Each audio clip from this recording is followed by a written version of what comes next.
222. In Chicago in the house, make some noise. Dave Jeff, DJ, RTC. Y'all ready? Y'all give it for Just Blaze, man. God's favorite DJ, DJ Clark Kent. The Alchemist, y'all, the Alchemist. Give it up for DJ Premier. If you want this shit, treat this shit like a job. It was a quest just to, find music in general. If I did our true hip-hop stories, believe me, there's a bunch of them, There's some guys who are legends. Welcome to the Legend Conversation Hot Seat, man. At an early age, your mom was a collector of vinyl, and you were collecting records with her as a kid. I'm just curious, like, what were your first? Did something just seeing something spinning, emitting sounds? Was that what mesmerized you, or like what was that first interaction when you saw and got into like records? Yeah, for me, honestly, during our era, it was 8-track tapes, 12-inch vinyl, not 12-inch singles, but just albums with 12-inch in size, and 45s. For me, it looked like a toy because my mom would stack 5, 45s on the record player on the spindle and put the little arm on it, press the button, the needle hits it, the record drops, and it knows the land on it. And she was like, do not touch those records and don't put your fingerprints on there. You hold them from the side. If I see a fingerprint, I'm gonna whip your ass. Like this is how much she was like, you cannot touch the vinyl with your fingers. Everything has to be held like this on the side. And I stuck to that. I obviously with us scratching and all that and cutting, we got fingerprints everywhere now. But back then it was like, you better not let me see one fingerprint. We were scared. Like remember one time it almost fell and I caught it and it's like, oh, how am I gonna wipe it off? Because she had her alcohol and the little brush. And she was deep into it. Yeah, deep into it. And my mother's an art teacher. God bless her. She's passed in 2020, but look, she made it to 91. She that's a nice accomplishment. You know what I'm saying? And she taught me in high school and in junior high. She taught almost everybody we know from my hood in Texas. I'm born in 5th Ward, Texas, in Houston. We moved to a town called Prairie View, which is a black community, predominantly of all teachers and people that worked at Prairie View University, which is one of the HBCU schools that exists to this day. And my father got a job there as a biology teacher, and my mom, again, taught art. So to see her paint every day, she got the records playing right there when you come through the hall door, and she's always got her easel up and she's painting. And if she don't like it, she whites it all out. And you'll be like, well, oh, that look good. She goes, nah, it's not right. And she'll white it all out and do it all over again. Yeah. And, these are things that even when I'm creating certain songs, I'm like, nah, I'm not vibing to it. I could be doing all this and I'm not feeling it, totally wipe it or set it aside and just either never come back to it or come back to it if I feel like, you know what, I think I could return it into something. But if I'm not feeling it within a certain time frame, I just leave it alone. Gotcha. So just seeing her paint, and she would let me pick the records to play. Like, okay, which ones you want to hear? And I'm like, Grover Washington, Aretha Franklin, the Jackson 5, Al Green. Okay, put it on. And she let me do it. She's like, better not let me see them fingerprints. And that's really where it started to circulate because, again, the labels like Motown, it looked like a little kid. It looked like a toy, like that with the map on it, and seeing it spin. Again, I was in toy mode at that time, but I was still meshing the sounds to my ears. So also, so you're growing up in Texas. You have relatives in New York, in Brooklyn, New York. Her father, and she's from Baltimore, born and raised. Okay. She came to get it. She got out of the city to get away. She was having issues with her mom and her sisters and everybody, and she was like, you know what, I'm going out and just doing more with her mother. God bless my grandmother Loretta. She was more at odds with her, and she was like, you know what, I'm out. I'm gonna get my life the way I want. She said, I'm moving down south. And she met my dad. My dad actually was engaged, met my mom. Left his fiance, took the ring back, and then proposed to my mother with the ring. That's a great creation story right there. That's some cold shit. Miss you, Pops. But you're at the age and the time, and you go to Brooklyn, and I read like you walk out somewhere and you just see b-boys for like the first time. Yeah. How did that change your relationship with music? And Well, for one, when I was probably maybe like 7 or 8, every summer we'd have to go to Baltimore. No, we had to go to my father. My father's from Sumter, South Carolina. We had to drive. Everything was drive. We're driving to Sumter, South Carolina to see his family. Then we drive to North Carolina to see his sister and my uncle and my cousin Paula. Rest in peace to her as well. So then after that, we fly to New York and then go see her father who lived in Brooklyn. But he was into baseball, and I played baseball at the time, and I was very into baseball, hard body, and so was my grandfather. So being I'm the only boy, I have all sisters, so and I'm the baby of the family. So I was a little spoiled because my sisters, they could play with each other, play with their Barbie dolls and all of that. But the one thing in our neighborhood, we were friends with everybody that was younger than me, 2 years younger, and maybe 3 or 4 or 5 years older. All of us hung out, all of us. That's why I don't even like to keep repeating it. But Travis Scott's father was like one of my OGs when I was a kid. Wow. Because he was the first one in our neighborhood that had a mini bike. Okay. And we used to ride, and he would let me ride it. He was like, yo, I'm going to show you how to ride it because I was into Daredevil shit. Okay. He let me ride it, taught me how to change the oil and all that because, mini bikes really have lawnmower engines. He showed me how to put the chain on if it pops, all that stuff. So Travis Scott didn't exist yet because his dad wasn't married yet. And his name is Jack Webster because when Travis Scott just came out, he was actually Jack Webster first. And he changed his name to Travis Scott because it's Jack, Travis, and Sonora. It's 3 kids. And his grandmother was my English teacher. Okay. She is one of the coolest, flyest women in the world. Yo, she's 92 right now. I think she's about to be 93 and drives a pickup truck. Like, every time I go to Texas, which I go often, you know what I'm saying? I don't have to announce it. All my friends that I grew up with are still my friends. I call them, yo, I'm going to be in this week. We always go out. We do everything. I can just be myself. I don't change the way I act anyway. The way I am here is the way I am in the South. It's the same. My early part of joining gangster, I was a little cocky trying to play the role in the image and all that stuff. But I would back it up. I was always a stand-up guy. If I had to fight, I could fight. But I'm not a guy that just thinks I'm the shit. I was always very humble. But coming up with Travis Scott's dad is another part that got me into what I wanted to do musically before even going to New York, because as I started to get older, Travis Scott's dad, Jack, had a drum set, and then his brother Travis had a bass. Okay. That's why a lot of my beats are very bass and drum oriented as far as my focus. Even no matter what I sample, what I add to it, the drums got to bounce a certain way. The bass has to have a certain bounce to me. Because I used to go to their house, and they taught me how to play. Did you coin boom bap hip hop? Nah, I think when KRS said we're gonna do an album, and KRS, we're gonna do an album. It's called Return of the Boom Bap, and I'm just like, I'm about to work with KRS-ONE, whatever you want to call it. All of a sudden now, everybody calls it like a certain style. Yeah. Trap and drill and the boom bap and boom bap. Yeah, bounce music But I get that to KRS. But that's a big part of my learning to want to do music beyond. I took piano lessons and all that, but I still know how to read the notes. But I couldn't. You could put a sheet in front of me right now, and I wouldn't be able to just start playing. I know what the notes are. I just play by ear. Okay. But I always give a big credit to Travis Scott's dad and his uncle Travis, because they would always let me come over there and jam with them. And the more I got into jamming with them, the better I got on the instruments. And then once I learned how to work a drum machine, I applied all of that towards that type of mentality. So shout to Jack, shout to Travis, shout to Ms. Webster. Shout out, driving man. a pickup.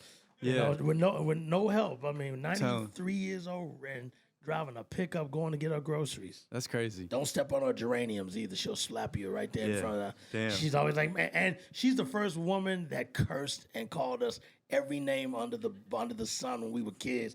She'd be like, "Why y'all niggas always gotta come over to my fucking house?" We were like, "Yo, let's go to Miss Webster and watch her curse." You know what I'm saying? Like, Wow. she was just that. And to this day, if I go over there right now, she'll go, "Nigga, don't step on my fucking geraniums." She called us niggas. So I thought it was cool. Then I go home and do it. My mother's beat my ass. Yeah. Damn. Oh. You said you're working with Travis Scott's dad, his uncle, instruments, getting the drum machine. At what point did you say like, okay, I'm nice, I'm gonna put myself out there? And then you started out though as Waxmaster C. Well, let me back up because now I gotta answer the question you asked earlier. When I was more like 7, 8 years old, and we would go visit all our relatives. When we got to Brooklyn, my grandfather would take me to Yankee games. Just me, because my sister and them didn't want to go. All of us played sports. My sisters, basketball, volleyball. I was into football and baseball. Couldn't play basketball at all, but loved the sport. But those are my two things I was into. He'd take me to a Yankee game, and I was very into pinball machines. I mean, addicted. Where I'd bring almost $30 in quarters just to play pinball, and I would want to battle people. Okay. Back then in Times Square, they had a place called Playland. Okay. It was the spot. My grandfather would take me to Playland, and he's like, "Yo, I'm gonna give you an hour or two to just have fun. I'm gonna walk around. I'll be right back." And back then, kids weren't getting snatched and stuff like that. You're in the game room, everybody's just enjoying themselves. I'm battling people, and I'm hearing music outside that sounds like the records that my mom plays all the time. And I go outside to look, and it's these B-boys, and they're breaking B-girls as well. And the dude has one turntable on a big boom box, but he's running it through a line switch, and he's just doing, the simple stuff. This is probably like 76. And, again, records aren't even out yet. Right. So I'm just like, he's taking the record and making these sounds, and the needle's not jumping. And I'm wondering how's he doing that? So when I get back to Texas, I'm telling my friends about it. Like, you can't take a record and do that. I'm like, no, it's almost like a UFO. Right. It was like, I'm telling you, I saw it. Wow. And they're like, no way. It was just like Showbiz told me that once the belt drive turntable elevated to the direct drive turntable, the first time they saw a 1200 in the window, and I think either a cousin or a friend of his had one, and he's telling people, "Yo, this turntable has the pitch where you slide it up and down, and it goes from 0 to 8 or 0 to -8." And people are like, "Get the fuck out of here! Ain't no turntable like that." Yeah. And because then it was just a dial, or you turn the knob to speed it up or slow it down. And he's like, "Yo, I'm telling you, I saw it." That's how much we were seeing this before it got to the stage that it got to. And we just dreamed of just saving our money and getting one or stealing one. I stole one. I apologize. Hey, if you steal or do things wrong, it's going to come back to you in some type of way. My shit got stolen, so hey. I chalked it up to I stole, you steal back from me. So expect it if you've done something wrong. All of you, let that be a lesson. But lessons. But seeing this guy do that, right there, I was like, and then he's playing all the breaks. I know Mardi Gras, because my mom is into jazz, so she plays Bob James. She's into Freddie Hubbard. She's into Stanley Turrentine, Hank Crawford, and all that stuff. And then she's listening to Max Roach and Count Basie Orchestra and all this stuff. And then she's playing Natalie Cole and Minnie Riperton. And then she's playing Al Green and Curtis Mayfield of The Impressions. So I'm already understanding there's a science, but I still don't understand hip-hop yet because I haven't seen a rap video yet. We haven't heard a record yet because, again, this is 76. I remember 77, that summer, is when the blackout happened, and I was there like... is that when you stole the turntable? No, this was in college. Okay. But I'll get to that later. A lot of stealing in that blackout. A lot of stealing, yeah. But my grandfather, his name is William Manuel. We call him Grandfather Bill. And I remember he was like... what was I getting to?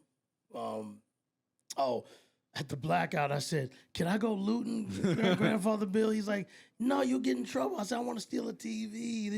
Look at all the, everybody's taking stuff and all that type of stuff." I was like, "Man, I want to loot," but I never got a chance to do that. But that, but the energy of New York made me want to be there. And then once hip hop started to evolve, and I started to see music videos and hear the records and witness scratching in a video, even if it was real simple and plain, I was like, that's what I want to do. It like called me.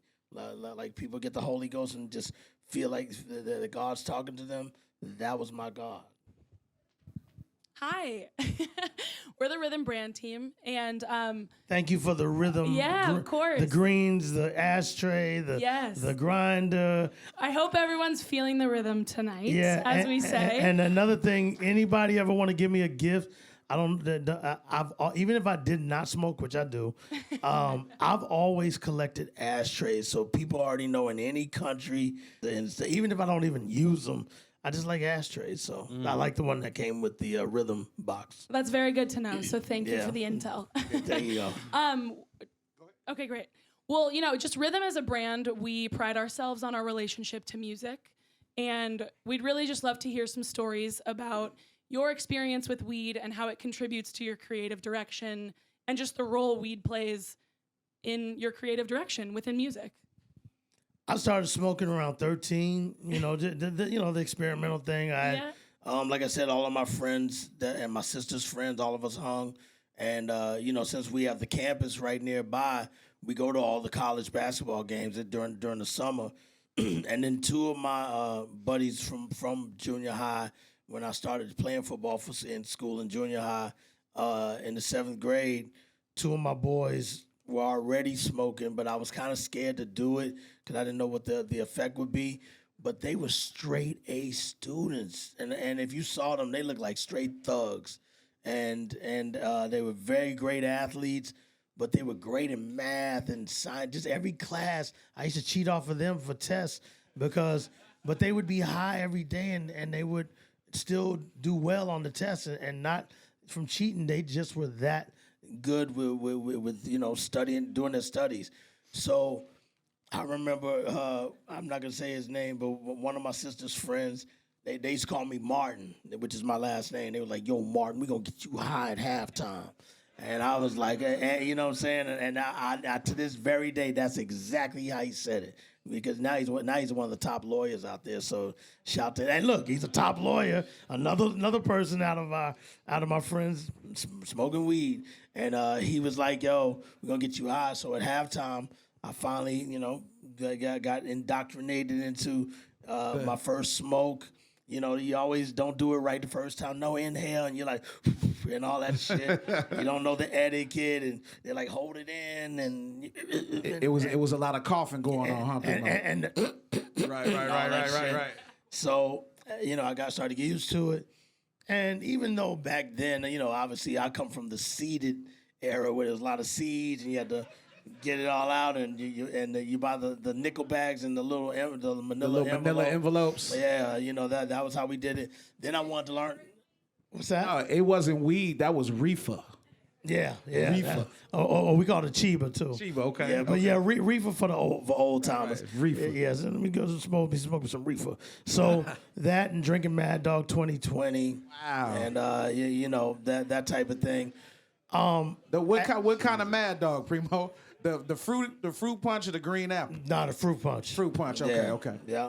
Yeah, the one with I know. I'm just the saying. one with the purple label on the front.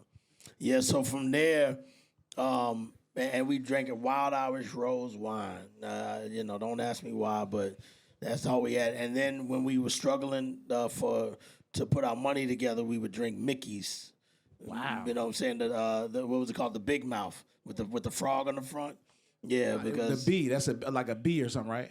No, Mickey's is a malt liquor, and they come in a green. In the green bottle. can, right? Yeah, and what came in we got the bottle, and it was called the Big Mouth. Gotcha. And you could get a case for $1. So shit. Yeah, so go figure out how much drinking we were doing. Okay. That sounds dangerous. So once we started to finally understand what it took to inhale it right and get high, in the early stages it was just regular rebellious shit. I didn't look at the religious the equating of it yet. When Bob Marley started to talk about and he would always praise weed, and you could just hear the conviction in his voice when he sang the songs. Mm-hmm. That's when I took it past just getting high to get high. I was just getting high to get high. It's beyond that. You got into it. You got into It's the a vibe. spiritual thing, Yeah, definitely. Yeah, definitely. yeah, it's a connection. If you don't let the high control you, you gotta meet it halfway, Right. And communicate with the high. And ride the rhythm. You got to ride the 100%, rhythm. yeah, pun intended. Master Feel your the high. rhythm as you ride. Yes, right? indeed. Yes, So from there, as I kept growing and growing and growing, obviously me and Guru, who was another weed head, we always said we wanted to do a record to, to salute weed. And, in 1992, when we did our album Daily Operation, we did Take Two and Pass, which is one of my favorite songs. Yes. Yep. So Primo, I'm a fashion guy, right? And so in fashion, like especially here in Chicago, where if you looked at videos and we looked at you guys from the East Coast a lot on the fashion and stuff, and we looked at a lot of the record covers and everything. So what went into some of those record covers? Like No More Mr. Nice Guy was a dope cover. Like who styled that, or was it a style? That was Jeanette Beckman, who I actually just saw for the first time since that cover was done in '88. Jeanette Like Beckman. yesterday? Jeanette Beckman. No, I saw her about a month ago. Oh, okay. She is very well known for doing a lot of dope photos and covers, and she's British. And Yep. the reason why I ran into her a month ago is because Bob James is doing a documentary, and he did a roundtable with me, Pete Rock, Large Professor, and Static Selector, and we all sat at a table. He played us other versions of Mardi Gras that he didn't ever release and that he hadn't heard in years. Played it for us and said he wants to eventually get the stems out and maybe we could do some other versions of it. So we did a photo shoot with him, and Jeanette Beckman was the actual person doing the photo shoot. And I actually have a picture in my phone where I said, let's reenact the Gangstar shit where we leaned back, and me and her did it. You know what I'm saying? So shout to Jeanette Beckman. But so that was her concept. At first I was like, I don't want to lean back and do that. I want to look like Eric B. and Rakim. And she's like, no, you gotta look like you, And I appreciate that when you're honest and you're like, no, look like you, not like somebody else. And these are things that I learned on, KRS said that sell your image, not the record, because the image gets respected. And that's when I was like, you know what? Let me just be me. And I stayed that way from that point. Because, again, the TV and all that, entices you to want to be these things. And if you're not that, don't pretend you're that. Unless it's a Halloween party or something, or a costume party. Exactly. You know what I'm saying? So from there, the second album, Step in the Arena, same thing. The photographer happened to live in the city where one of our studios was. She did the photo shoot up in the Bronx where we were living because we were still struggling with money, and we were like, we don't have enough money to get downtown. And she was like, I'll come up to you and we can go by the train yards and stuff like that. That's why you see all that atmosphere, and we shot it there. Daily Operation, that concept was brought to us. And the thing is, one thing about me and Guru, we never make our plans on how we dress. Like, he's not like, yo, what are you gonna wear? We just show up, and we just happen to look right together every time. Right. And I got to shout out April Walker from Walker Wear, 'cause she styled us for that Daily Operation album cover. And she's like, this is all yours, this is all yours. And I was just like, yo, I'm gonna wear this. And I like that Mike Tyson shirt, I'm gonna wear that. And No, it just definitely big shout out to April Walker, like pioneer, streetwear pioneer, Absolutely. old school. Yeah, she's back at it too. So with all those, you guys being you, that great inspiration, and you guys definitely did that, and those covers were captured beautifully. Where did you feel that Gangstar fit in hip hop though, with the De La's and the Nas's and things like that? Like, where did you feel that you all fit in that whole mix? We felt like we fit right there because we were that dedicated to the culture. When you're dedicated to it, in our era, and it was really real, man. I've been through many places where I've seen artists run up. I didn't even know who Busta Rhymes was, and when he was in Leaders of the New School, and he walked up to this dude at this spot called Car Wash. It was like the every Monday hip hop spot. Amanda Shear was her name at the time that ran it. Then she became Amanda Demi because she was married to Ted Demi, who created Yo MTV Raps. Dope. Yeah, and rest in peace to him.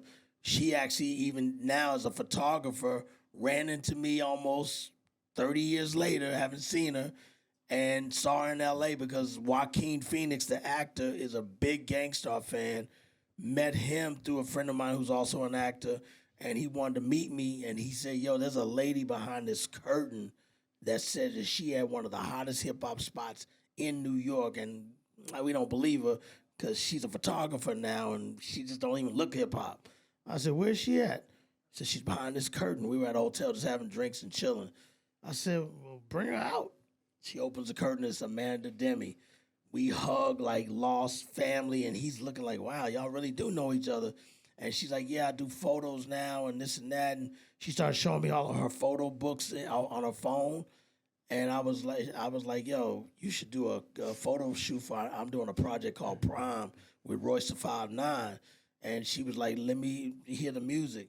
Played her the music. She showed us the picture of our faces being cracked open. And if you see the Prime cover, she did it.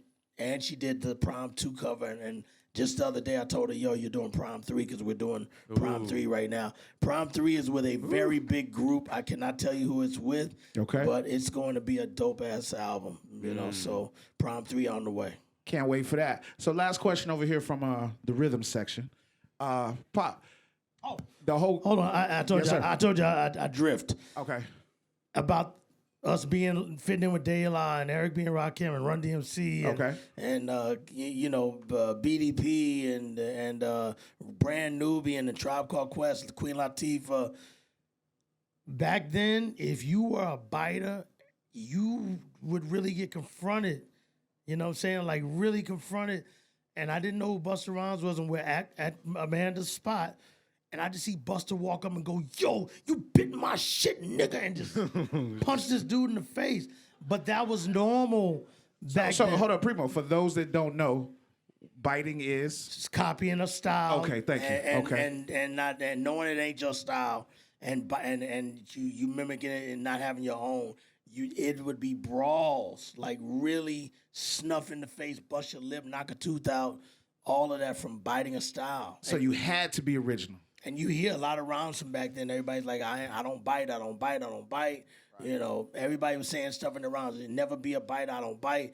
And I'm like that now. I'm like, I remember my manager, since I brought him up to speed on certain shit, he'll show me something and I'll go, oh yeah, I'm with that. He goes, well, isn't that biting? I'm like, nah, that's not near a bit. He goes, what's near a bit? It's like, it's kind of going that way, but not to where I'm violating. I know when I'm violating. He goes, so when will I know it's a bite? I say, oh, you'll know.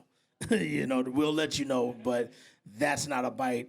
Let's go with that. You know. So Pop, so today in today's music, would you say it's a lot of biting going on? Absolutely. Okay. It happens in every era, including us. But the only difference is, okay, DOS Effects. We ain't never heard no diggity bigs, Never, right? None of that. They were the kings of that. We were so mad at them on the second album because they did less of it. Right. Because everybody started doing the diggity thing, and we were like, "Ooh, I know this next album's gonna be hot. They gonna show everybody how to do the diggity thing." And they did less, so now we're upset because it's like, y'all are the originators. If anybody do it, you do it. And what they do on the third album? We're right back to it. Went right back to On your marks, get set. Can't forget to go. In case you didn't know, my flow is fat like Joe. Yo, you niggity know that I'm back, man. You whack, man. I eat a rapper like a pack, man. You know, I briggity bring it straight from the cellar. For real, pack more hits than Lupinella. Lupinella. Okay, well, Try to do the. Shout out. well, Alex, Wow. biggity Do the back pop. to you. In my younger years, I would have stepped to him and said, yo, you biting my shit, smack. Now, at 57, I'm like, hello, hi, you're biting my shit, could you please stop? Damn. Now, if they say, fuck you, motherfucker, then I'll put the smack down. But nah, too grown to be fighting, man. But yeah, back in the days, we were really, that and bootleggers, man. We used to really beat the bootleggers up. Man, you mentioned Prime, you mentioned Royce. One of my favorite records of yours is Boom with Royce. Oh, thank you. And he says That was for CNN. Okay. Yeah, That I was doing that for originally Nori CNN. and Capone. They passed on a gem. But Well, no, they just didn't get to the studio before Royce showed up. And Royce like, I'm taking that. Man, but one of my favorite. I mean, this line runs in my head all the time. Me and Premier were kind of the same in ways. We both speak with our hands in dangerous ways. Mm-hmm. And like, you have such a defined, like, this is the Premier style, the scratch. And I'm just curious, like, how does that make sense to you? And is you cutting up the lyrics and is that you speaking? Is that like your way of showing what's it? Yeah, because in the early parts of my career, I was too scared to be on the mic. You know, I was like, I just want to be like Eric B. He just looked mean and don't say nothing, and he just goes, and that's it. So I was like, I want to be like that without biting his style, but just be silent and only my scratches would talk. And because Guru loves it, to the recipes, he loved everything. He loved the red carpet. You know, I don't like red carpets to this day. You know, you got to walk the red carpet. I'm like, oh man, I don't want to do all this. Look this way, look that way. Guru loves that shit. Yeah. So I would always be like, you do the red carpet. We're gonna smoke, and then I'll see you in the green room if we're performing. If we have an award show, I'll see you in the award show. So, but yeah, he loved the spotlight. I wanted to be low key. Yeah. Like when I first wanted to start DJing, I was heavily inspired by DJ Babu, who Babs, like, that's my guy. And then you go back and he's really inspired, you know, studying Babu. Then you learn he's inspired from you. We had Alchemist in this chair last year. He told many stories about emulating your style. And when you finally like said you liked the record, he got to know you, he felt like validated in a sense. And you just mentioned your humbleness. I'm just curious, like, do you ever sit back and think about like, damn, I've influenced these generations of producers? Is that ever anything you think about? Absolutely. So, and I just, you know, I pray a lot now. You know, the older you get, the more you're just so grateful to be here. And that's one of the things. I'll be like, damn, I've done a lot. You reflect more when you get older. You start just looking back. You know, I never thought I'd have kids, and by 45, I had my first child. You know, so you know what I'm saying. And I love parenthood. I think it's really dope. Where running around doing all the hip hop stuff that we were doing, and we were influenced by the videos. We wanted to be on the tour buses. We wanted to have groupies just filling the bus up. We did all of that. You know, like if I did our true hip hop stories, believe me, there's a bunch of them. You know, and during that, you kind of get spoiled by that because you got to remember when we started touring, I was only 21, going on 22 on my second album. Yeah. By the time I got to my third album, I'm 23 years old, and we're on major tours with EPMD, Chubb Rock. This is when DJ Polk was the DJ for Chubb Rock, and now he's Trackmasters with Red Hot Lovatone, and they're multi-millionaire producers. DJ Quick was on tour with us and became family because we were in a lot of Crip towns, and I only knew Crips. I only knew MC8, and I knew Dub C, and people from South Central, so I never knew any Bloods. And to see Quick and have a hit record and see the girls go crazy over this guy wearing red everywhere and Jerry curl, and every town we went to, people wanted to fight him, talking about fuck Bloods and all this, and we were like, nah, he's cool. And we would end up getting into mad fights and girls with Jerry curls shooting guns at us and all this crazy stuff on tour. It was really dangerous, scary shit. But we still held him down like family, and because he was a cool-ass dude. And these are all the experiences I'm having, and we're not even a gold or platinum artist. We have a couple of hot singles that everybody knows in hip-hop, you know, in our generation, but we're on tour, you know. And those experiences make you understand where you want to go or not go as you keep growing. And that's why I think our consistency, every album kept outselling the next. I was going to ask you about that. And like when you felt, you know, Moment of Truth, I guess, is considered the most successful Gangstar album. It was already your fifth album. But to you, in your eyes, and Dave was kind of alluding to the covers, and I like had noticed that each cover, it seems like this like what Gangstar is or how it's represented gets a bit more and more refined. And I'm just wondering if in your mind there is a moment where everything clicked and like okay, this is the sound, this is where we're at. Was it immediate or did it change? You talking about as far as Moment of Truth or just our Moment of Truth is like when you, I guess, the most success, but when in your mind did you feel like, all right, like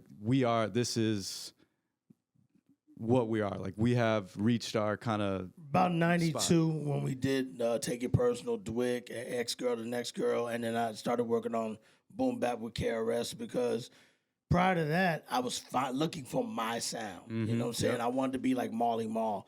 Everything you heard is like, yo, Marley be killing it. Nobody beats the biz. Make the music with your mouth. The Bridge, Road to the Riches, you know, Raw from Kane, just everything, you know, Set It Off, just everything Marley touched. And he's my guide to wanting to establish somewhere. It's like when you hear it, Premier did that. I wanted to where you know it was me when you heard it. So I started working on my sound. The first album, we were doing it together. It was me, Guru, and my engineer. If you listen to it, it sounds very thin. And everything doesn't sound like the Premier sound yet. We'd be lined up side by side. Him, he's your Premier. I'm you. Okay.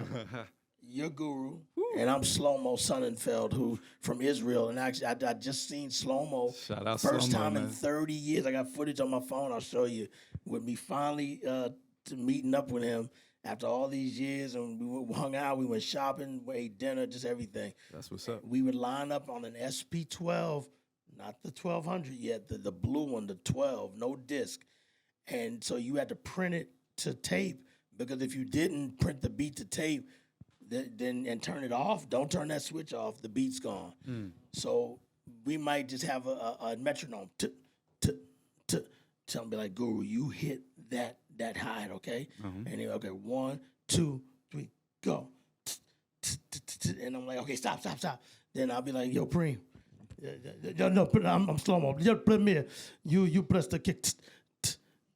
Go. Boom, boom, boom. We'll listen. I'm pressing. You're pressing too much. Okay, You're pressing too much. Okay, my bad. All right. Damn, man, slow down. Now we got to delete 2 of them. Okay. Now we're bopping our head, and then I'll go boom with the 808 and the sample, and we'll go like kids and just go, yeah. What was you doing? I was He did the hi-hat. yeah. I was Okay. doing the hi-hat, My man. bad. Yeah, so Can't believe you forgot, bro. that's what we did on almost every record except Manifest. Words on Manifest. Okay. I was like, yo, let me do this one. And that was the closest to me doing a beat on my own.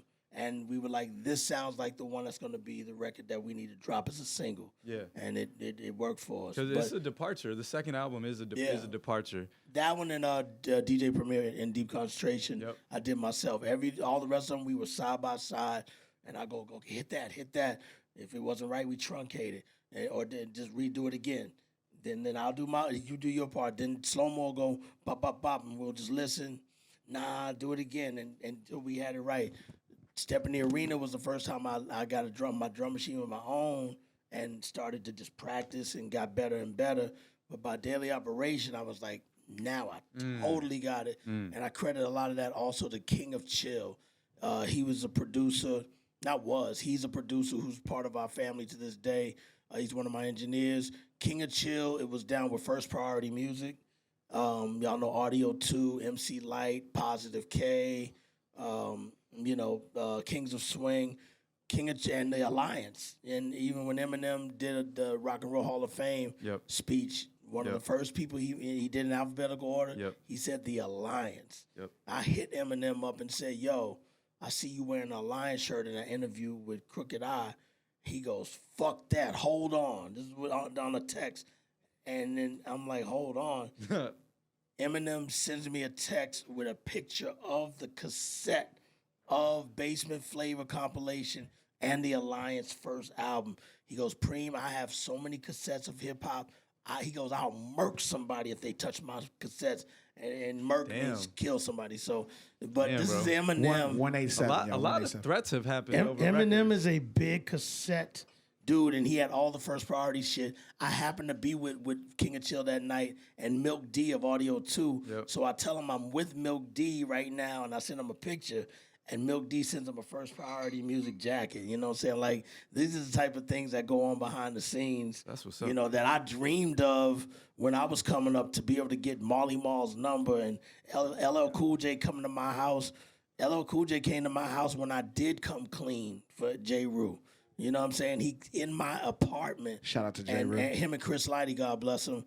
And they're watching me make that beat for J. Rue because we were working on this demo. Because that Come Clean was a demo, but it took off. so big, we weren't expecting that. And again, we're doing it just from the love. Right. It took off and became one of the biggest hits of hip hop, and one of the biggest freestyle records of hip hop. And then J. Rue got signed to Payday, you know. Man. So If you play that tonight in your set, you know the roof is gonna explode. You know that. It's gonna be sweaty in here for sure. I might not play it then. Man, one thing you just said, you mentioned like you were doing it for love, and these are things you dreamed of, these texts and like behind the scenes. I mean, just to be, this is one of the things I dreamed of as a hip hop fan, and coming up as a DJ and being able to have these chats with people like yourself. I started interviewing in my journalism career in like 2003, 2004 in college. And so many of the artists I was interviewing at that time were lamenting that like hip hop is a young person's game. And they were always saying like, when are we gonna have like our Rolling Stones? Mick Jagger performs through, I don't know how old he is now, still performing. But it seems like it just took a minute for hip hop to age enough. And now hip hop is 50, and you have these artists, yourself included, that are almost bigger than they were before. And I'm just wondering if like you feel like hip hop as a music genre, a culture has finally hit like this Rolling Stone moment. We're gonna see artists like continue on. Definitely, because I didn't expect to be doing it in my 40s. I was like, man, I'm gonna be 40 doing this stuff, and I'm 57 and still got like this. Me and Big Suge, being that he did create Gangstar, he created the chain and the star logo with Guru. Guru drew it, but Suge was the one that came up with it should be a chain and the star, because Suge wanted to have baseball bat saying, yeah, we're just gonna beat on people, but that's just Big Suge. And he was like, but no, we gotta tone it down. So he said the star is gonna be the talent, and the chain is the bond that holds us all together. Guru drew the logo, so the first one that he drew was more like the one on the No More Mr. Nice Guy album. When we got signed to a major with Chrysalis, well, they were called a mini major because they weren't Universal or Motown, but they had major money, but they was just still a smaller label. With them, this guy, when the art department showed us the new logo, and we were like, yo, we like that. We were like, we want that to be our logo forever. And like the way Public Enemy's logo's on everything, we said we're gonna make sure people know that logo. Yeah. So with that said, that elevated us into understanding with our position into growing into being a group to remember. We always were good at focusing on what our next move was. We never sat there like, what are we gonna do next, and how are we gonna make the next album? But we always said that as we got older, we like, yo, we want to be like the way, like you said, Rolling Stones and the OJs, just you name it. These people still on the road doing tours and selling out arenas, And I'm here to do the same thing. Nice. So, Pop, as we coming to a close, still got to ask my culture and my fashion questions, right? So, your whole discography of music, if your whole discography of music could be a sneaker, what sneaker would it be? Wow. I'm a shell toe Adidas dude, because that's one of the standards. No matter what, you got to keep a fresh pair of shells all the time. I always keep a fresh pair whenever I need to bust them out. I wear New Balance because I got wide feet and they're comfortable.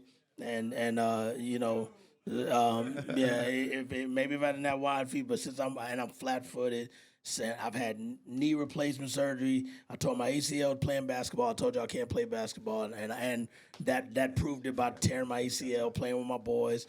Came down wrong, and so ever since I've had both surgeries, I do recommend if you ever do get knee replacement with a reputable doctor, it's the best, because I got the new titanium joint, and it's see, look, I'm knocking water over and all that shit. So sorry, Topo, we apologize. Just through all of that, I will not stop doing what I do. I love this shit, man. Yeah, I read an interview with you recently, and you had said that hip hop, even after all this time, you ventured into these other genres of music. You famously worked with Christina Aguilera, other artists, but you say like hip hop, this construction of the beats, the scratch chorus, still the most fun for you to do. What is it about hip hop and that style you have that's just still the most fun for you? It's just because it takes from so many different different sounds and shapes, and you recreate. You know, like Rakim said on "I Ain't No Joke," I hook a beat up, convert it into hip hop form. So it's like, but we could take it from anything, you know. And then I was always into rebel music, anything that was just fuck you. That was always my thing as a youngster. And I was into the punk rock. I was into new wave, you know. But I was into just all that anti-establishment shit, and I still am to this day. I just, like I said, I leveled out because I have a child now. So he's 11, and with him being 11, I'm glad I can teach him the balance of both, how to be a good person, but also not take no shit. Yeah. You know what I'm saying? Yep. He has to have a balance of both, because I don't want to be pushed around, but I don't want him to be an asshole either. Yep. And I want him to be humble, because he comes from a famous dad. His uncle is mega famous, and with that, he understands. He, as a kid, his uncle's super big in baseball, and the fact that he used to brag to his friends. I know who it is. I think I know who it is. He's like, guess who my uncle is? And and, you know, when you're 6, 7, 8 years old, it's cute.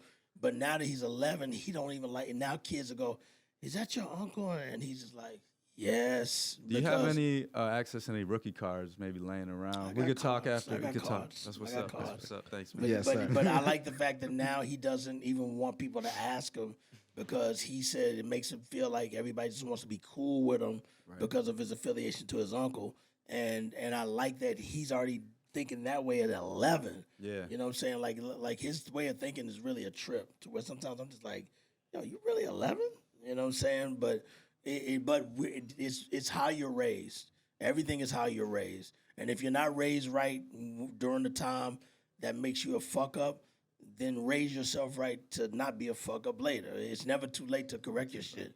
I just got to correcting some shit in my life literally 2 weeks ago, because it's never too late. But you still have to be aware and smarten up, because you know better. You've been around all the shit, and to make it this far in hip hop, plus even with Hard to Earn. Yep. In '94, we took a 4-year break. Yep. In hip hop, taking a 4-year break and trying to come back.